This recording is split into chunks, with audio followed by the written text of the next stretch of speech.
Ministri i Jashtëm i Shqipërisë, Ditmir Bushati, nisi sot një vizitë zyrtare në Athinë për t'i dhënë një shtytje marrëdhënieve mes dy vendeve.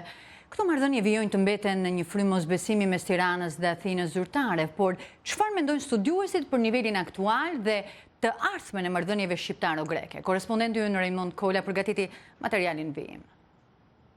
Shqipëria dhe Greqia përballojnë një problematikë komplekse në marrëdhëniet mes tyre. Profesori i shkencave historike në Universitetin Aristotelit të Selanikut, Stavri Dajo, thot për Zërin e Amerikës se marrëdhëniet shqiptaro-greke karakterizohen nga një skepticizëm dhe mosbesim ndërsjellë, i cili sipas tij duhet kapërcyer. Kohët e fundit është botuar një librim për marrëdhënien shqiptaro-greke në kohën e sundimit komunist në Shqipëri.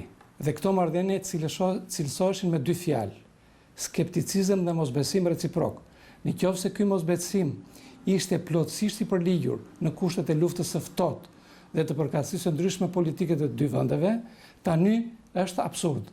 Edhe profesori i Universitetit Evropian të Tiranës, Xenofon Krisafi, thotë se marrëdhëniet midis Shqipërisë dhe Greqisë duhet të jenë marrëdhënie prioritare të popujve të Ballkanit. Sipas mendimit tim, marrëdhëniet shqiptaro-greke duhet të jenë marrëdhënie prioritare të popujve të Ballkanit. Dhe kjo vjen edhe nga tradita e tyre e hershme. Kanë qenë popuj vëllezër, popuj miq, popuj që e kanë parë njëri tjetrin si fqinj ku kanë trokytur për çdo hall, për çdo nevojë në të kaluar. Studiuesi Stavri Dajo thotë se e kaluara historike prodhon ngarkesa toksike të cilat nuk ndihmojnë marrëdhëniet mes të dy vendeve. Unë besoj që politika retorike e Tiranës dhe sidomos evokimet e fundit historike të Ramës me deklaratat e tij nuk ndihmojnë, sepse e kaluara historike për të gjitha vendet, jo vetëm për Shqipërinë dhe Greqinë, por për të gjitha vendet e Ballkanit ka ngarkesa toksike. Dhe këto ngarkesa toksike nuk ndihmojnë marrëdhëniet e dy vendeve, përkundrazi, i acarojnë ato. Unë mendoj se dy faktorë kanë rëndësi. Është minoriteti grek në Shqipëri, që duhet marrë parasysh seriozisht nga politika shqiptare, dhe është emigracioni shqiptar në Greqi, i cili duhet marrë parasysh seriozisht nga politika greke. Ndërsa studiuesi Xenofon Krisafi vlerëson se Tirana zyrtare ka pasur një qasje realiste kohëve të fundit ndaj problemeve në marrëdhëniet shqiptaro-greke. Kjo qeveri këtë pati për mendimin tim meritën e saj kryesore, që identifikoi problemet që ekzistojnë me Greqinë. Problemet cilat gjithmonë ka përseshin, në emër të atij pretendimi që të mos krijojnë problemet, mos ngrëm gjërat paqëna etj. Nuk janë gjërat paqëna problemi çam. Nuk është gjë e paqëm problemi i pasurive shqiptare në Greqi. Nuk është gjë e paqëm fakti që grekët pretendojnë të marrin një pjesë të detit të Shqipërisë. Nuk është gjë e paqëm fakti që grekët nuk pranojnë të ulen dhe të bisedojnë për ujrat e Vjosës dhe ujrat e lumejve kufitar që kanë të bëjnë me Shqipërinë. Nuk është gjë e paqëm çështja e varrezave të ushtarëve grek në Shqipëri. E plot e probleme të tilla të kësaj natyre.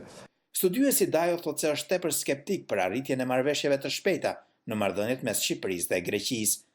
Unë jam tepër skeptik për arritjen e marrëveshjeve të shpejta ose të përmirësimit të klimës midis dy vendeve sa më shpejt, sepse ky mosbesim, ky skepticizëm është ngulitur edhe në mentalitetin diplomatik po dhe politik të dyja vendeve. Fakti që nuk është aktualizuar traktati i miqësisë midis dy vendeve, i cili ka skaduar vjet, tregon se akoma ka paragjykime dhe këto paragjykime nuk ndihmojnë. Ndërsa studiuesi Xenofon Krisafi thotë se brezi i ri i politikanëve, si në Athinë dhe në Tiranë, duhet të shohë përpara në përmirësimin e marrëdhënieve. Brezi i ri i politikanëve, qoftë në Athinë, qoftë në Tiranë, nuk duhet të mbetet rob dhe sklav i dogmave të skaluarës. Duhet të shohë përpara dhe duhet të ketë kurajon të hedhë poshtë trashëgiminë e keqe të skaluarës. Nuk ka lidhje as politika e Athinës, as politika e Tiranës me atë që ka ndodhur në të kaluarën. Dhe nuk ka pse të mbeten robër të veprimeve që kanë bërë gjyshrit apo stërgjyshrit e tyre, qofshin biologjik, qofshin politik. Pas vizitës së ministrit i jashtëm grek Kocias në Tiranë, ministri shqiptar Bushati viziton sot Athinën. Takimet e zotit Bushati në Athinë priten me interes për të parë rrugën e të dy vendeve në kapërcimin e problemeve. Për Zërin e Amerikës, Raymond Kola.